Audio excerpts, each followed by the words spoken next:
Good morning, everybody, and welcome to day 3/5 of your PASS Summit 2019 experience. My name is James Rowland Jones, and I'm a Principal Program Manager working on Azure Data Services for Azure Arc, and I'm joined on stage by my colleague, Amit. Good morning, everyone. My name is Amit Banerjee. I work as a Group Program Manager at Microsoft.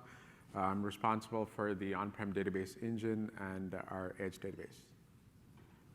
OK, so this morning we're going to start with a bit of an overview of what Azure Arc is and go through what it means in its format for hybrid and multi-cloud topologies.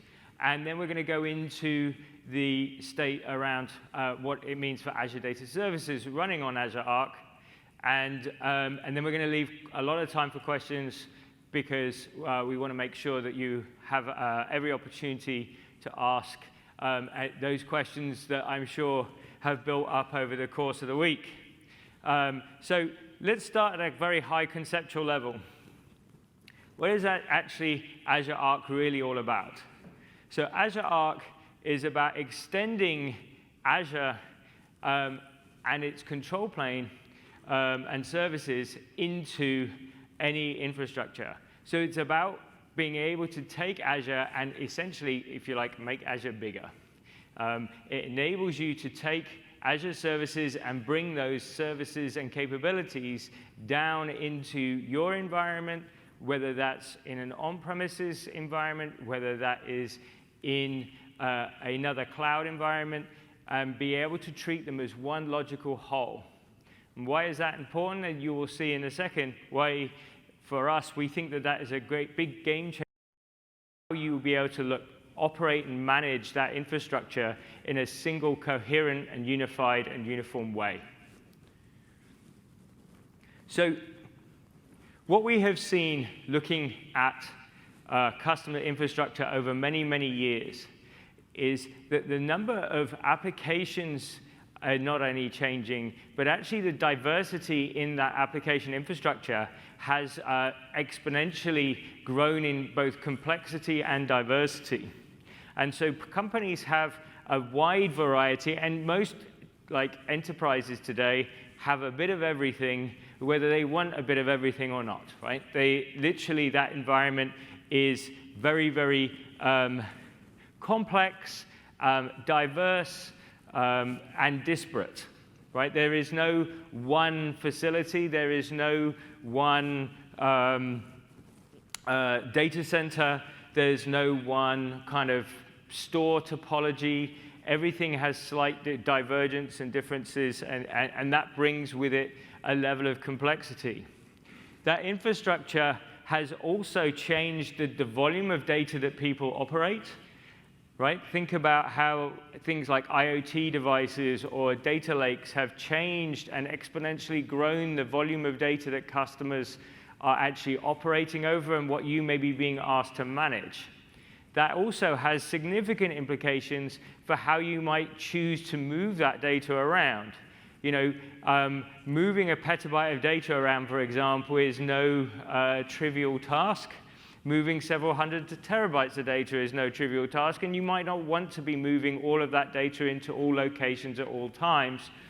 But wouldn't it be nice if you could actually treat that data with the same level of consistency if you had an on-premises lake as if you had it in the cloud? And then we also know that there are customers, whether that's for regulatory requirements or other needs, that actually need to be able to split their data up either into a polycloud topology, where you separate workloads into different cloud technologies, or if you want to have a multi-cloud technology, so that in the event that there is a regional failure in one public cloud, that your risk has been mitigated and you're able to kind of continue operations in that way. So multi-cloud and polycloud topologies are very much a reality for many, many, many customers today. And they may make those choices, whether they're for technical reasons, regulatory reasons, or just personal preference. The goal here is to not be opinionated about how you actually want to be able to operate, one of the things that we are very conscious about with SQL Server, for example, is that you get to choose the infrastructure that you run it on, right? So whether that's you running it on your laptop, whether you're running it on Linux, whether you're running that in the data center, in a store, a branch, whatever, you get to choose. You get to choose what the infrastructure is like. But we want to bring that kind of mentality and model to everything else, making sure that you are at the center of the control, but we're actually able to deal with the complexity that that environment actually presents to you. So what do we have up in Azure? So Azure itself is inherently complex, right? In terms of running a cloud scale topology is a complex environment. You have lots of different systems, lots of different resources that are available to you. And in the back end of that, we are managing that complexity on your behalf. But we expose things to you in a very self-service, consumable way. So for you to spin up, for example, a Kubernetes environment, it's just a series of quick clicks, and away you go. And that environment is provisioned for you. But you not having to worry about the provisioning of the virtual machine, how that sits inside that network, all of those complexities about managing the physical deployments, capacity, all of those capabilities. How you actually monitor for that, how you regulate consumption, all of those things are managed for you in Azure and provided to you via services, right? So you have things like Azure RBAC and Azure Policy to help you provide regulate access and control to those services. And we do that using ARM as a key deployment mechanism, right? And ARM is there to provide you with a single consistent programming model to be able to access data, access services, provision them, and configure them in a consistent way.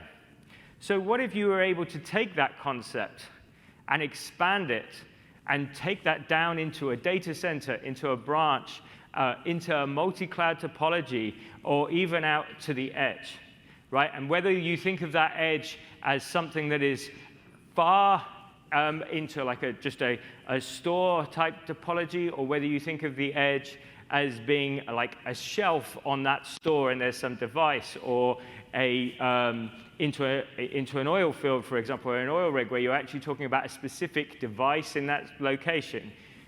You saw scenarios of like edge processing in the keynote with Zeiss, for example, where we were talking about actually how we would instrument and operate there. Okay? So we are taking that and extending that control plane and services to any resource in any environment. And that is ultimately what the goal of the Azure Arc concept is. We're looking to extend that control plane and provide a consistent series of tools and experiences so that you have one way of operating and one consistent way of working, so that the tooling infrastructure that you have is exactly the same. The way you organize, the way you think about inventory. Think about how you think about all of the SQL servers. How many people here know exactly where every single SQL server is in their environment today? Okay, I have maybe 3 people that think they know where every single SQL server is in their environment today. That's wonderful. I congratulate all 3 of you for that romantic notion. The reality is that most people have a good idea where the majority of their estate is, but actually evidence points to the fact that actually most people have instances that they don't know where they are, they don't have a good inventory, and it's actually very hard to maintain that inventory. When people do things, it's a bit like when you do DR testing. It's great, you do a very concerted effort, you do it, you realize that there are things to get better at, and then you go and do it again, and you realize that there are some other things that have broken. Because in the intervening time, in that DR, your environment has changed, so your DR changes, the impact on your DR strategy has not necessarily kept up to date. It's very easy for things like inventory to rust. right? So having a system that is actively and proactively building inventory and maintaining that for you as people provision resources in your environment using self-service type concepts is incredibly valuable and powerful when it comes to regulating access and control. Okay? Now, extend that further and we think about identity and access management, having a single consistent way of dealing with that. We've been very kind of blessed in the Microsoft ecosystem with Active Directory and how that has been a very strong, if you like, example of how hybrid technology has been working both on-prem and into Azure. But imagine being able to extend all of that to wherever you are. Okay, so I just want to give you some kind of reason thinking about how we're actually kind of consuming all of those capabilities. Okay, so thinking about those tools and experiences.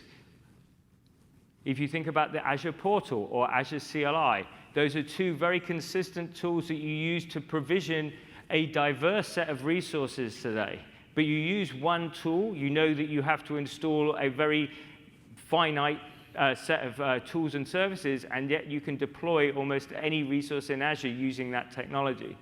Use the Azure Portal, you can understand everything that you can see, right? And you get monitoring and telemetry and aggregation of resources available to you. And through the Azure Arm capabilities, you have the access to maintain that through security and automation. And automation is a key part of what we're trying to deliver for you so that you are not having to worry about half of all of the complexity that comes with building these kind of service offerings.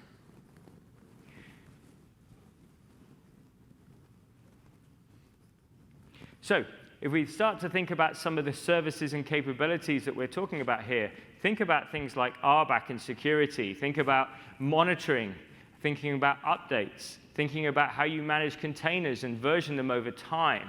How do you manage backup? How do you want to manage backup? Do you even want to manage backup? Do you want to be able to have something where you can set a policy that says, actually, for all my resources, I just want to set this policy, or I want to set this principle and manage things in a very simple way, right? Do I want a service that's like Azure SQL Database Managed Instance, where actually versioning of the database, updates to that database are automatically applied? Or do I actually want to have more control over that, right? They're the kind of flexibility and choices that you have that are available to you when we're talking about Azure and what's available to you.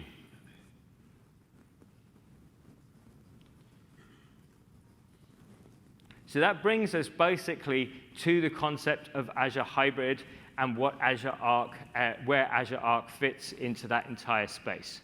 So Microsoft Azure is inclusive of the entirety of that environment. So when we think about, say, for example, Azure Stack is an option that Microsoft provides to you where you're able to provision or purchase hardware with Azure services on top. But Azure Arc extends that concept and gives you the ability to then apply things like Azure Data Services on top of that infrastructure in those environments. So Azure Arc itself is a software-based distribution that enables us to place that in any location. And it is not limited to things like data center topologies. It is also inclusive of the edge.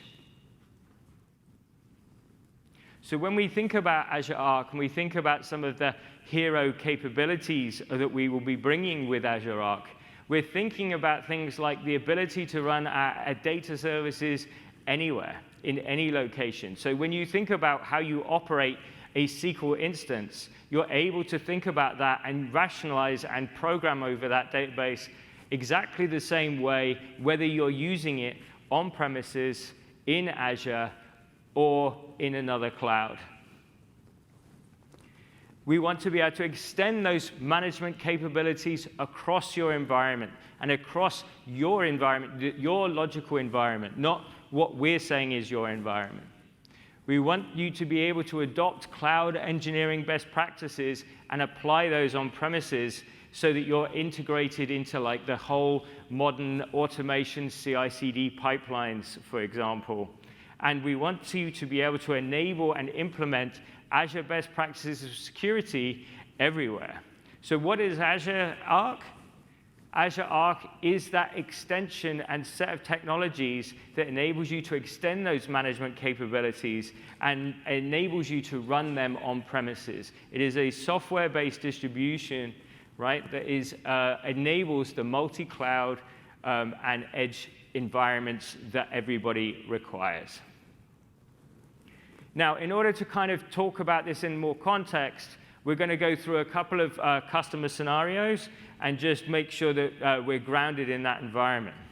So when you think about something like organization and governance, right? Data governance is a huge topic right now, not just for like security and policy of things like GDPR, but things about privacy and how you actually manage that environment and data. The other key part is at-scale Kubernetes and application management. The world of Kubernetes is very, very fast adoption, right? But it's mainly been in the application tier space. We're going to bring data services to that capability, and that's where we are going to be enabling you to run those data services in any location. So, thinking about the customer scenario of governance. Okay, so we're just talking here, there's about a large financial institution. Institutions like banks, examples, those are very good examples of customers that have very complex customer data center environments, but also they run distributed environments down in branches, right? How do they manage that in a consistent way and be able to provide and make sure that all of the data that is under management is actually secured and all of the policy that is required to be able to meet your compliance requirements is available to you and is understood so that you can prove to a regulator that you are operating in a responsible way.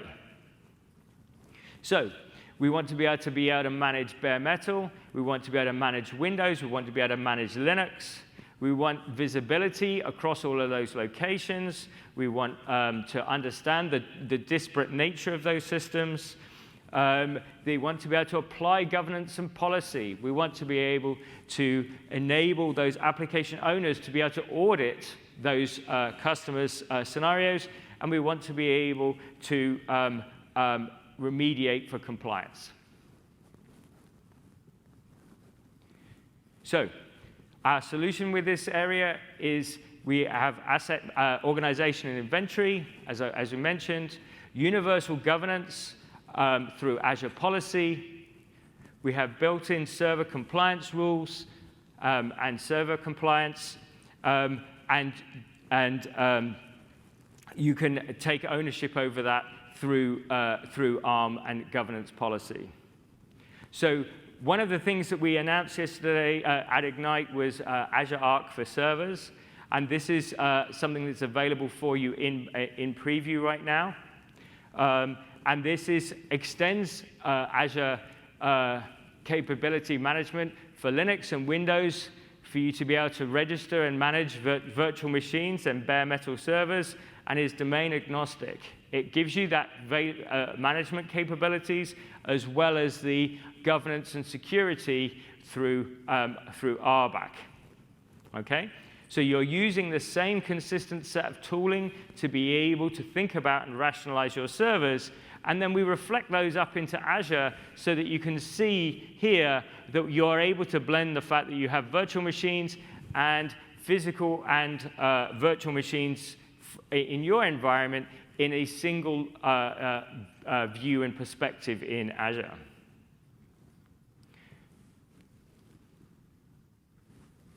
Okay? And that means that you're also then able to apply policy across those environments in a consistent way, irrespective of whether they are Azure native or actually running outside of our public cloud. So the second scenario is Kubernetes configuration and management at scale. Okay, so many of the retailers that we have spoken to are already heavily investing in Kubernetes. One of the more amusing ones has been the Cloudflare, where they think about every Chick-fil-A in the US as being a data center where they are running a Kubernetes cluster in every store in every Kubernetes, using Kubernetes as the backbone of their store operations. So that's well publicly documented. There is a number of challenges in terms of how customers operate and manage these environments. It's not like you can have someone, if you've got 100 or 1,000 or 2,000 stores, just running around, just managing and operating those. So you need a way to be able to make these things highly resilient and also very easily manageable. And so you want something where you can reach down into those environments to be able to operate them seamlessly. And then in terms of the requirements, we also want to be able to make sure that the best practices are being applied and it's being consistently governed and managed. Okay? So we want to make sure that the resources are appropriately used. We also need to make sure that that environment is operating effectively. So for example, if you're running apps, you may have apps that need to run at different times. You want to be able to effectively resource manage and govern those resources. And so that becomes an important capability. So what does Azure Arc provide? It gives you, again, the asset management over all of the containers that are going to be running in that Kubernetes environment so that you have that unified view of your inventory.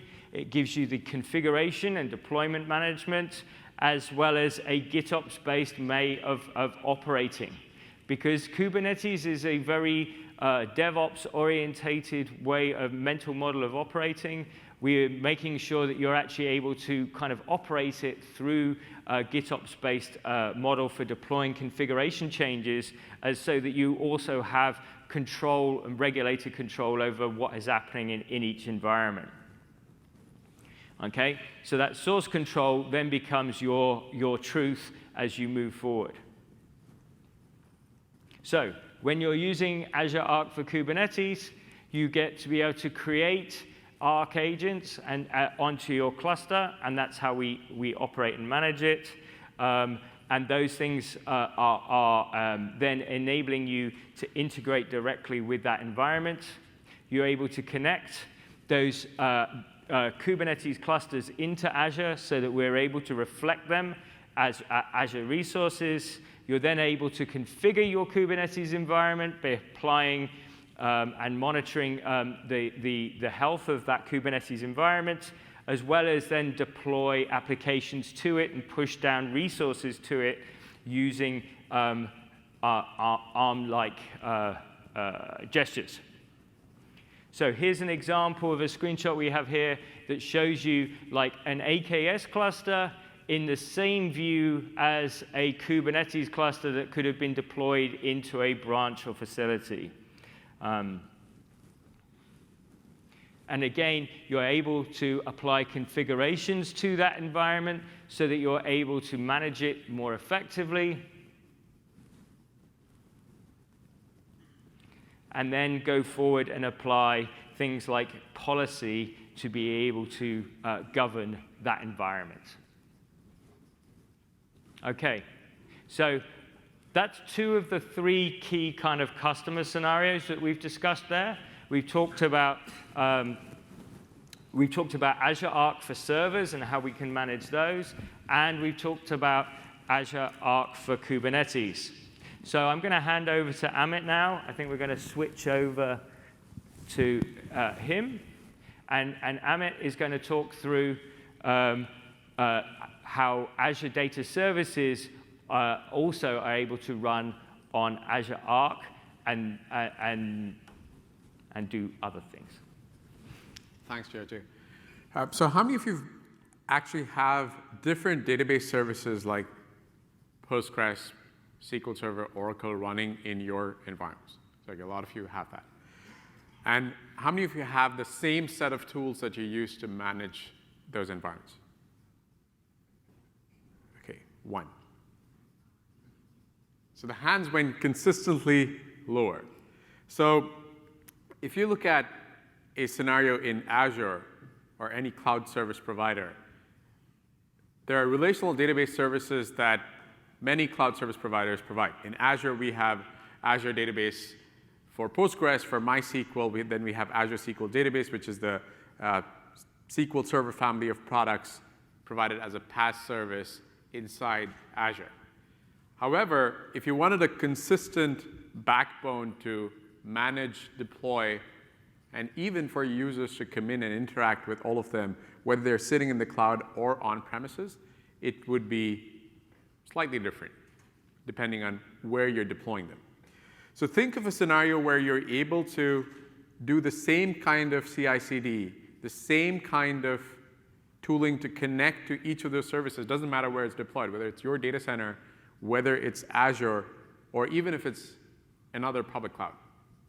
So that's what we're looking to offer with Azure Arc. When we say run Azure Data Services anywhere, we actually mean run Azure Data Services anywhere. All you need as a common substrate is a Kubernetes cluster. So this is a scenario where you actually have Azure Arc come in and manage your infrastructure, like JRG was talking about. You have the ability to go and manage each of these instances. And on top of that, if you deploy the data plane, it will give you the ability to create your own Azure SQL database instance, your Azure database for Postgres instance, and it lets you manage all of that very, very easily. So what does this give you? Obviously, the unified management capabilities across on-premises, Azure, and any other public cloud. It also gives you our security capabilities. Like if you have, for example, TDE in SQL, you can use TDE on-prem, you can use it in the cloud or any other cloud. If we provide, in the keynotes, if you saw, we were looking at providing Azure security services to your instances which are running outside of Azure. That could be done. And the other thing which is sort of more pertinent to SQL is there is no upgrades. This is a versionless SQL instance. There is no major version. There is no 2016, 2017, 2019 associated with it. It's a versionless SQL database instance. It allows you to move forward by applying updates to take in new features, new changes, new enhancements, but there is no upgrade that you have to do. If you upgrade into this environment, that's the last major version upgrade you'd ever do. The other thing is the scale. Because we have the ability to provide you elastic scale in the cloud, as long as you have hardware capacity, you'd be able to move up and down with the data services that we provide. And obviously, the other aspect is the billing aspect of it. If you have a common management interface to manage all of the data services that are running in different places, we can start offering cloud-based billing to your data services irrespective of where they're actually running. So in the preview, we're announcing 2 services. The first one is Azure Database for PostgreSQL Hyperscale. That is based on the acquisition that Microsoft had done in the past for Citus Data. So that's a service in the cloud where we have Azure Database for Postgres Hyperscale that actually allows you to elastically scale out the PostgreSQL server. And we are also announcing Azure SQL Database for Azure Arc. This is the instance version, the managed instance version, which is very similar to your SQL Server instances that you run on premises. The difference in Azure is you do not get access to the actual server. You cannot log in, but you get the full access of the instance. It'll be similar because you own the hardware. You can look at what it looks like. You have access to your Kubernetes cluster. However, the management endpoints are more tuned to managing the instance as opposed to providing you desktop access, remote desktop or SSH access into the host to manage the instance. So if you had to oversimplify this, you can bring any hardware, whether it's your own hardware, whether it's Azure, in the form of Azure Stack in your data centers, or it's any other public cloud, bring in Kubernetes as the common layer, install the management tools that Azure Arc provides, and then you can start to deploy our data services on it. And any app that you have, because it's the same SQL architecture, is the same SQL instance, is the same drivers that connect to it, all of your apps will be able to connect to it and will not be able to see a difference. So if I had to show you an animation, if you have an example, one of these OEM servers, how many of you have hardware from one of these vendors in your data centers? Okay, a lot of you. How many of you have Kubernetes in your environment?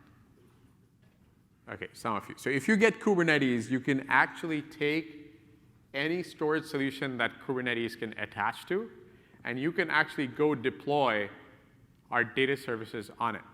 So think of this as software that you use to install something like Postgres or SQL Server. You're essentially pulling down software from the cloud to run Azure data services in your data center. Now, the advantage of some of this is we are able to do some of these in an automated manner for across the board for different database services.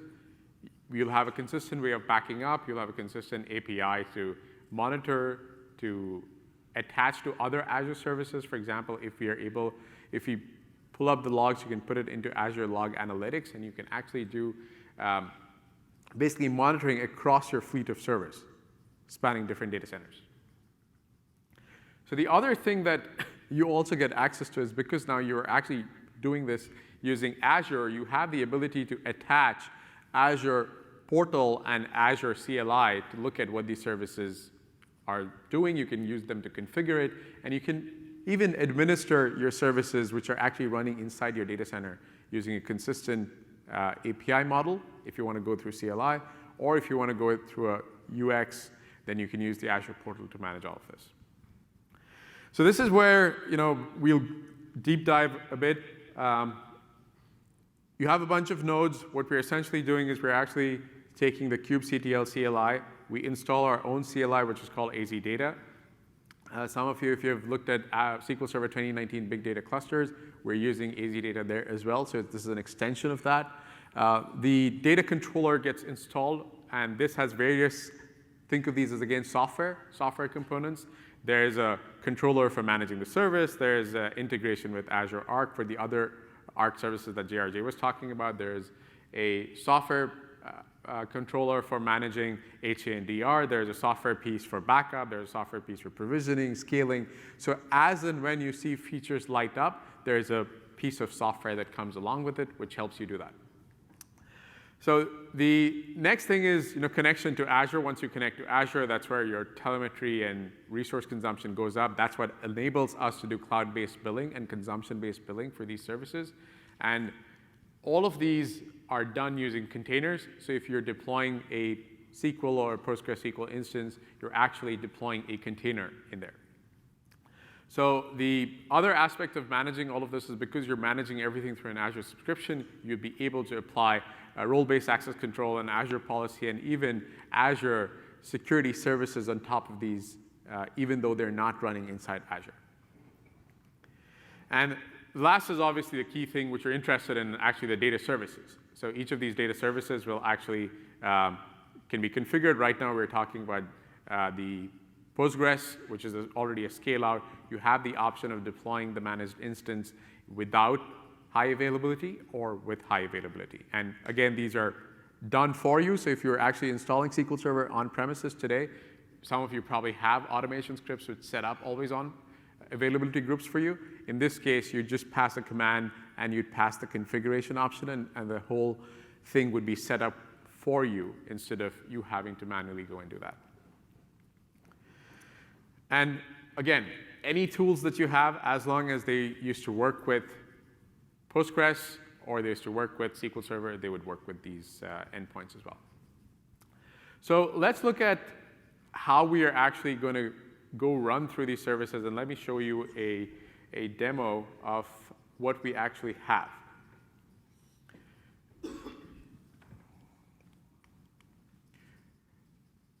So if you see, let's look through the animation. The first is I'm actually using an instance where I have, let's assume that over here you have SQL Server as a primary. This is what you do as a rolling upgrade, right? You actually fail over to the secondary node, then you patch the previous primary, and you fail back. So the application has minimal downtime when you're actually doing this. In this case, when you're actually doing all of this update, this is going to be literally a click of a button. You say patch, and all of the orchestration that you're actually doing manually right now would be done by the instance itself. And the whole control plane will orchestrate that for you without you having to do anything. So obviously, I talked about the unified management piece. Because there's a bunch of software coming down, you would have some other open source components. How many of you have actually looked at SQL Server 2019 big data clusters? Okay, some of you. So if you've looked at big data clusters, some of these would seem familiar to you. For example, we have things like Grafana, Kibana, Elasticsearch in those components that come with SQL Server 2019 big data cluster. So as you start upgrading and adopting more new features of SQL Server, especially in 2019, some of these experiences will feel very, very natural to you when you move into the Azure Arc Data Services. So then there's the security aspect of it. If you've looked at the advanced data security feature in Azure SQL Database, we actually have the ability to provide you advanced data security within these data services when they're running outside of Azure. So if you think of our portfolio today, I did a session yesterday on Azure SQL Database Edge. That's for SQL instances running outside of a data center and outside of the cloud, running in, for example, if in this room I wanted to do some analytics and I needed to store data and I needed to do machine learning on top of that data, right here, right now, then SQL DB Edge would be a good option. Then we have obviously SQL Server, which you run in your data centers, and then we have Azure SQL, which is our cloud-based offering. Now we're adding a fourth option in there, which is essentially Azure SQL DB Arc. Now what this really does for you is it actually gives you an ability to take SQL wherever you go. It gives you the ability to take our other data services wherever you go. Whether you choose to run on premises, whether you choose to run in the cloud, or whether you choose to run in another public cloud, you have a consistent experience. Where does it become different is this is running in your data center. This is running on your hardware. In Azure, we actually provide guarantees for uptime. Those are things where Azure will continue to offer inside Azure. If you're running some of these data services outside, at the end of the day, you're running software.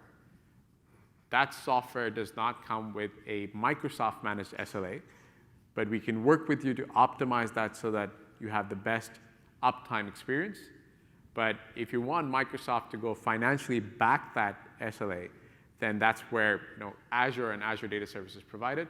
Because at the end of the day, if we have to provide an uptime guarantee, we need to have a lot more control in making sure that the infrastructure is functioning so that we're able to live up to the guarantee and adhere to the guarantee that we're promising to you. So those are some of the things that we're able to provide in Azure much more easily.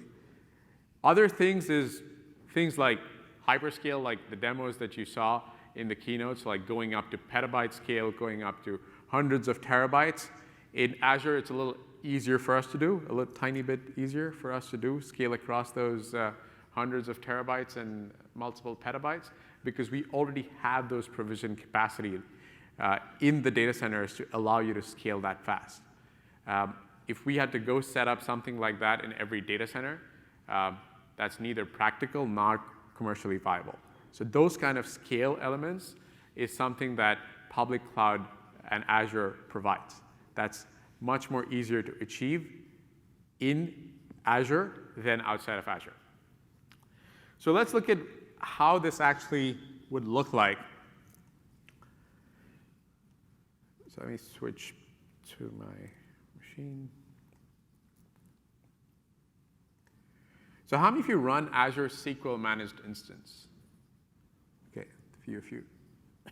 So Azure SQL Managed Instance, as I said, is the PaaS version, the platform as a service version of SQL Server that gives you the ability to run a SQL Server instance.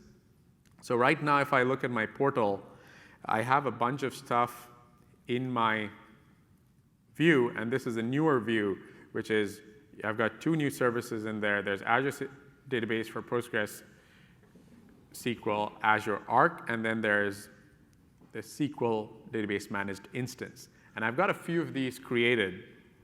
And if you look at these are actually, they look and feel exactly the same as what a managed instance inside the portal would feel like. So for example, I have a location over here, but this location does not exist in Azure. There's a custom location that is created on premises, and I'm actually deploying these sitting in some of our servers in our office. So the ability for us to deploy some of these anywhere is actually the same, has the same experience as what you have in Azure.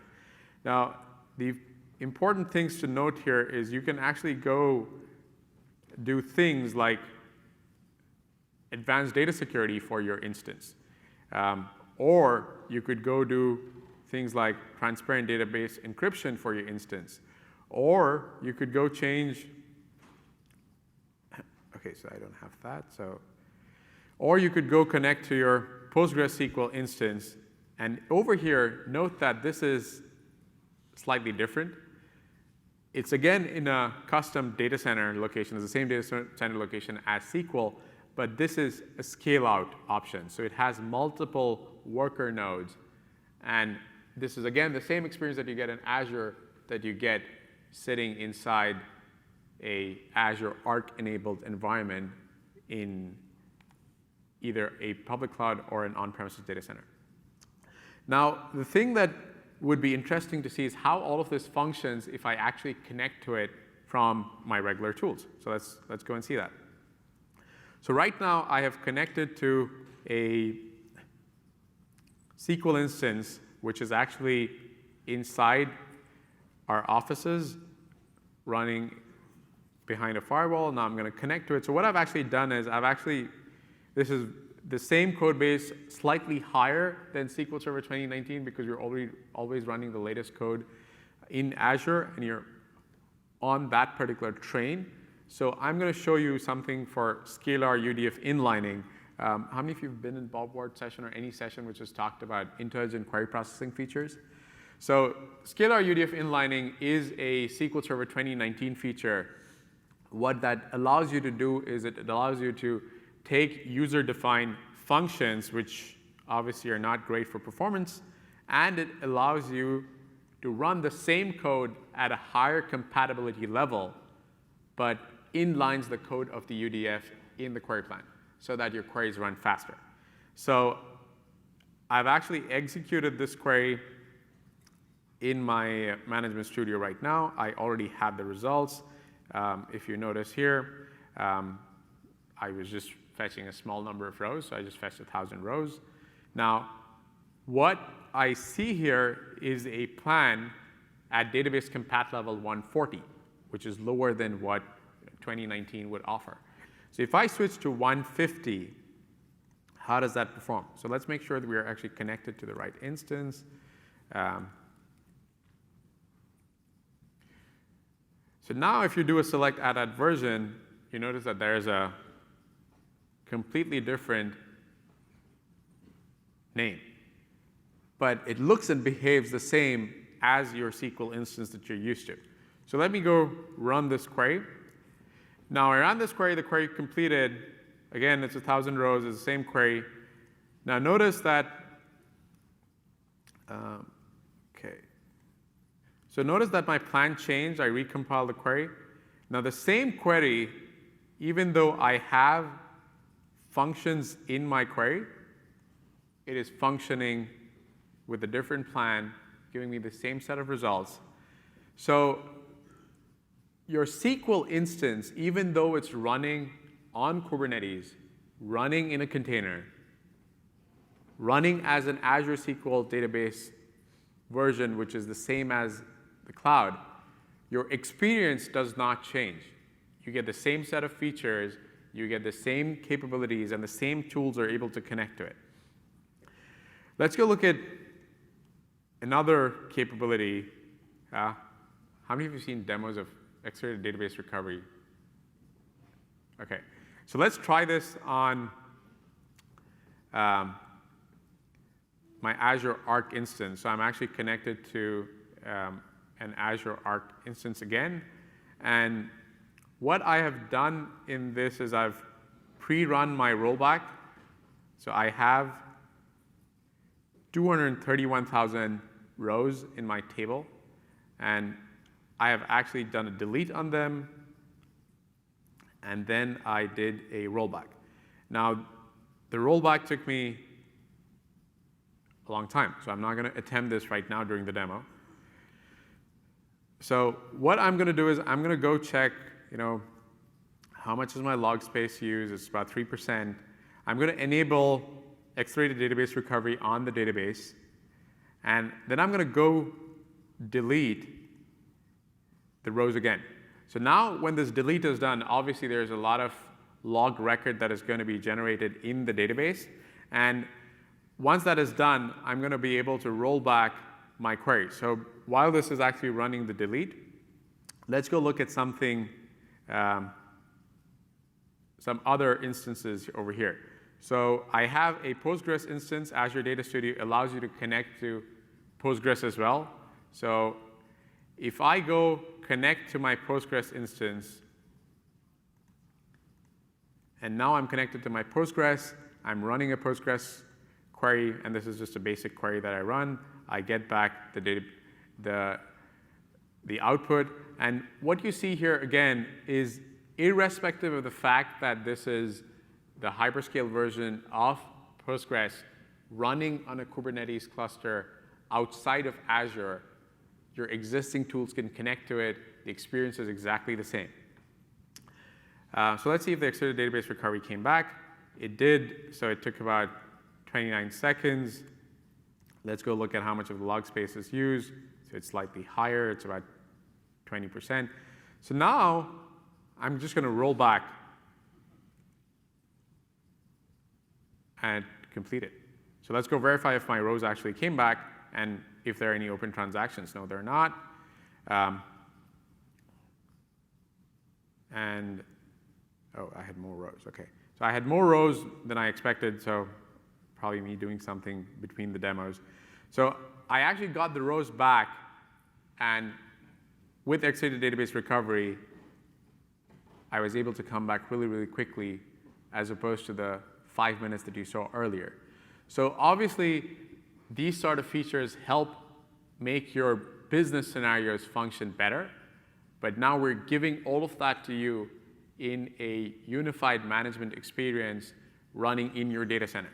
What about another data center? So let's go try looking at another data center. So I have this instance over here, and I have a demo database in there. Do you notice something different about the name?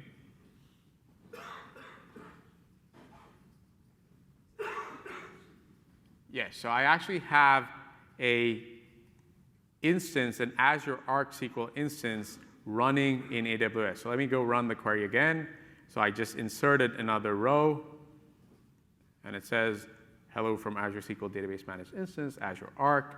And if I look at the AT version output, it is the same output. So now I'm actually running Azure SQL Database Managed Instance in Azure. I'm running it on premises. And just now, I just showed you that I'm running the same thing on AWS. So irrespective of where you're running, your tools give you a consistent experience if you go to our Azure portal, that would give the same management capabilities that we offer. So now you're actually building a consistent management plane that allows you to access, administer, and deploy irrespective of the target. So essentially, everything else just looks like an infrastructure to you.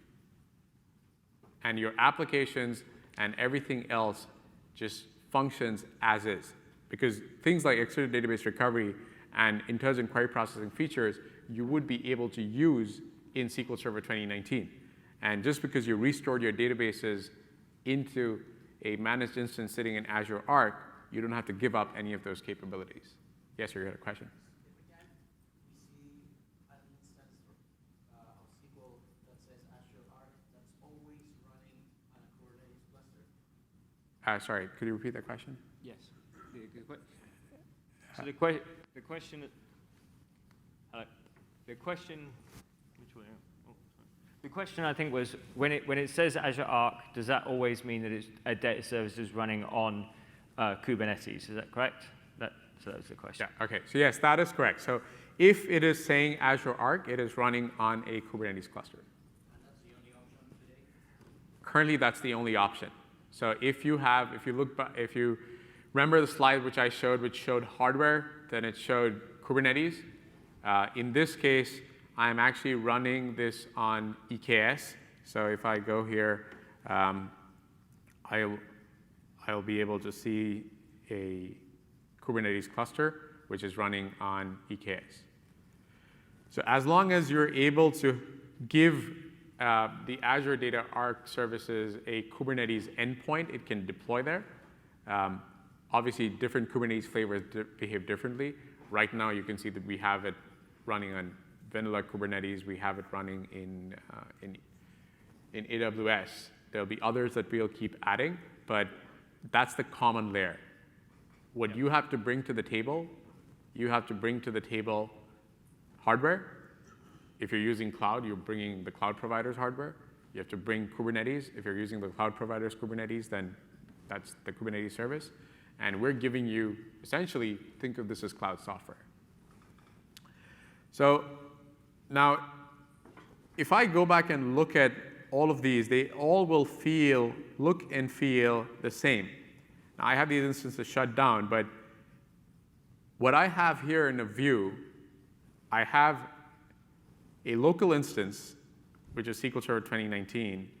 I have another demo container instance, which is 2019. I have an Azure SQL Database Edge, which is also versionless. I have a SQL Arc instance, which is running on-prem. I have a Postgres hyperscale Arc instance, which is running on-prem. And I have an Azure SQL instance running on EKS in AWS. And the experiences across all of them are the same. And that's why if you look at SQL Server out today, we're talking about compatibility mode. We're talking about compatibility mode because the compat mode remains the same, and that's what I was attempting to show with the IQP features and with XRay database recovery. As long as you maintain your compat mode, your databases, as long as you have the required compute capacity and storage available, your databases can just move around anywhere. Think of, you have a permanent home and you go for vacation. If your databases wanted to go for a vacation at the edge or in AWS, they could, and they could come back home again. And they could just move around all they want without you having to think about how your application is going to perform differently or how your application is going to change or how much of rewriting you have to do to make it cloud friendly. So this is a start, and obviously if you want things like, I want Microsoft to manage my SLA, I want Microsoft to provide me infinite cloud capacity and do things that show up in the keynotes that look really cool, and I want to do this for my service during Black Friday. For that, we have Azure. So I'm going to turn this back to JRJ, and he's going to walk you through some of the other capabilities that Azure Arc provides. Thanks, Amit. So yeah, I thought it was worth just looking at it. So we've looked at a lot of stuff that's from the cloud down, but what about going from kind of on-prem up? So one of the things to bear in mind when we're dealing with this is that when we connect to that control plane in Azure Arc, and those data services, we're making a direct connection. We're not basically hairpinning the traffic through Azure. We're making a direct connection. So here I've already got a bash command prompt up, and I'm just going to do something here where I'm going to fire up my AZ data, and I'm going to look at, for example, my instances of SQL that I have running. And you can see we're not particularly imaginative people, so our instances names are things like JRJ Arc. And I've got 4 of those up and running already. And if I wanted to just change this to go and look at, say, for example, Postgres,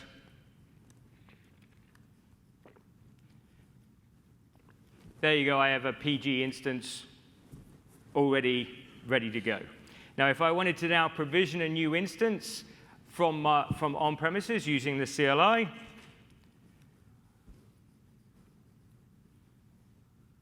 I'm just creating JRJ parse arc right now. And what we're actually doing here is we're actually doing 2 things.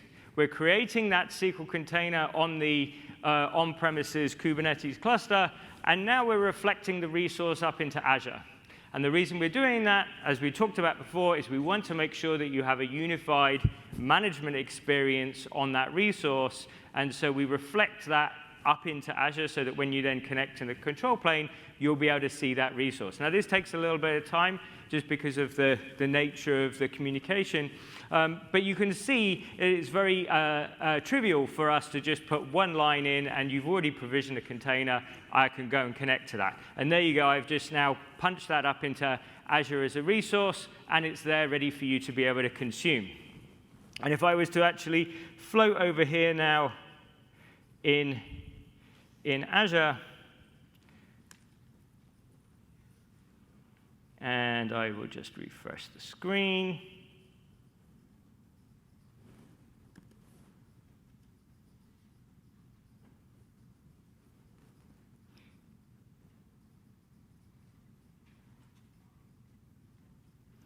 Way too many subscriptions.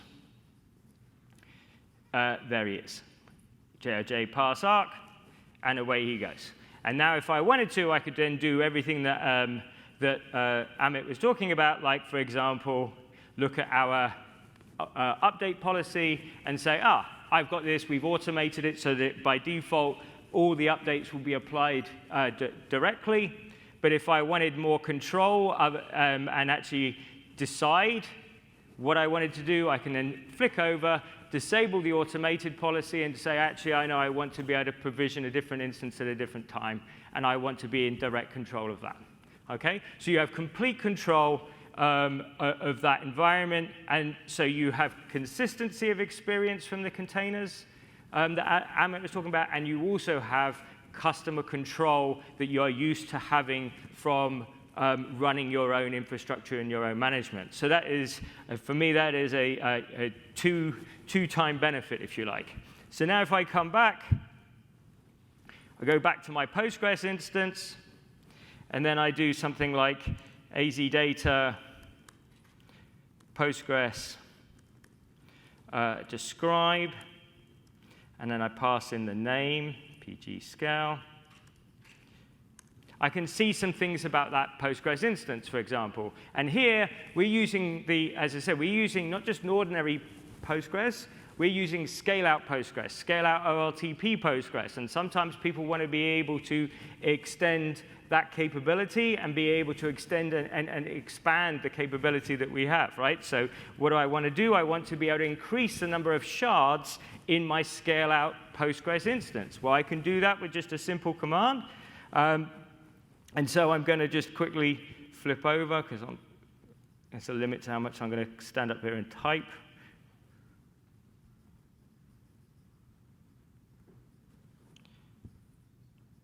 Copy the command.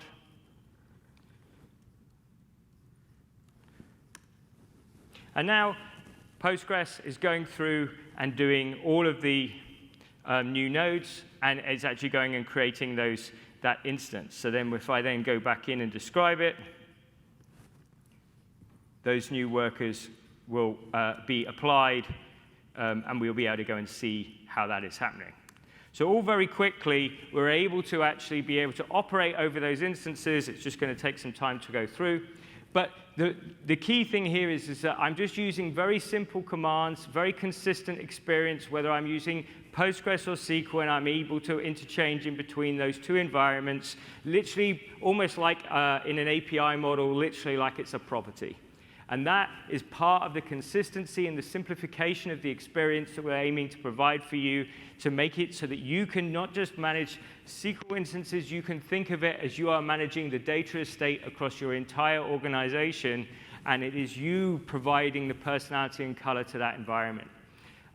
So I think that was kind of what I wanted to show. Amit, was there anything else you wanted to cover? So what we'd like to do now is just invite you for questions. We've got about sort of 10 minutes set aside to do that. Please, let's make a start. We'll start at the beginning and work our way up the room.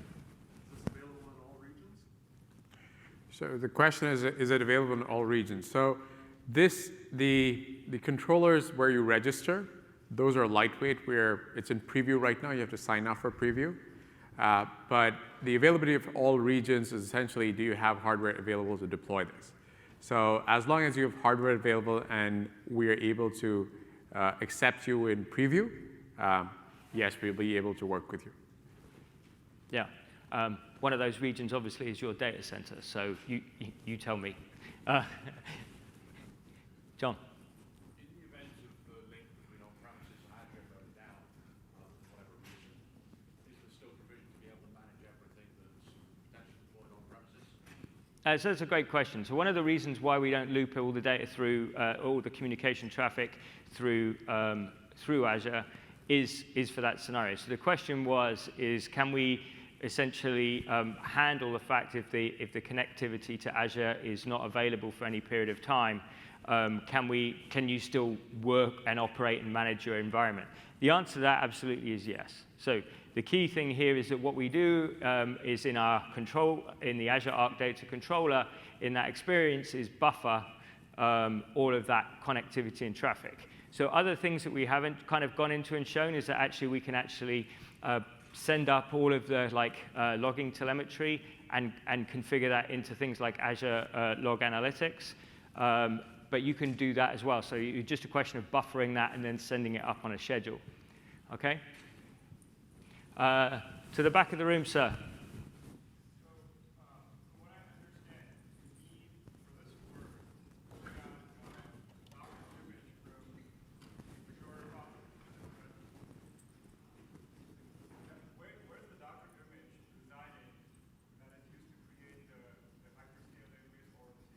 OK, great question. So where do we store the images today? We put them into the Microsoft Container Registry, so they're publicly available. So when you go from the Microsoft Container Registry to the EKS, in your example, were there any network considerations there to make that happen?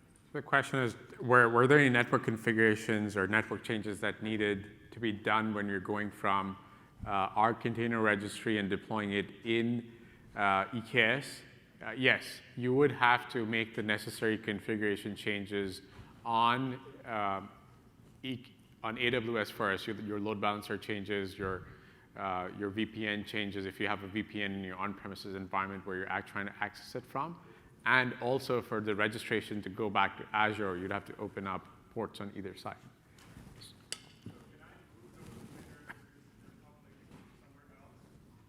So the question is, can you move Microsoft container images to a different repository? The answer is, sorry? I think it's the feedback one. Yeah, so the answer today is no. All of the Microsoft container images are distributed through the Microsoft Container Registry. Depending on your licensing agreement, you can actually download and cache them for faster access. But some of the components still for registration, need to talk back to Azure. We have essentially as you saw, it goes back and registers the thing. So there's some minimal amount of connectivity that's required to do that. Yes, sir.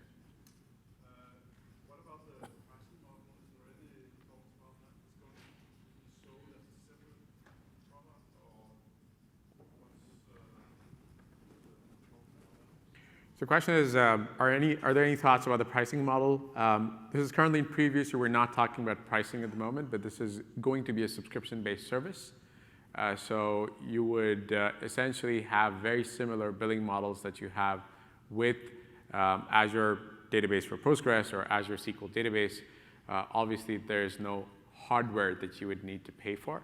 And if you have existing investments in SQL Server, then those investments would transfer over to these services. John.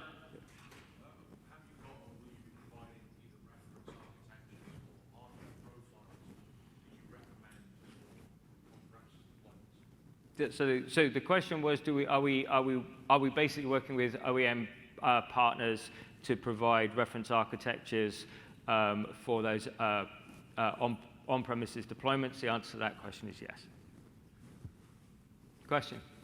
Does this support other flavors of Kubernetes like OpenShift? The question is, does it support other flavors of Kubernetes like OpenShift? Yes, we will have support for Red Hat OpenShift. Sir? What are some of the next services that are planned to come out? You showed the Postgres and the SQL managed instance. What's next? And this is currently in preview. How long until general availability? So the question is, how long till general availability and what's coming next? I would say stay tuned to our blog. We're not able to disclose any further details on that. Sorry. Okay. What I would encourage you to do, what I would encourage people that are interested in this space, that Amit has up here at the moment, is we are inviting people to sign up for preview. That is not just for kind of like access to the bits, but also that will be kind of being used for like for making sure people are kept up to date with what's going on with our progress, if you like. So I would encourage anyone that was interested in this space to register for the preview. As part of the preview, we'd give you more access to upcoming information and what's coming next. So please sign up if you're interested. Any other questions?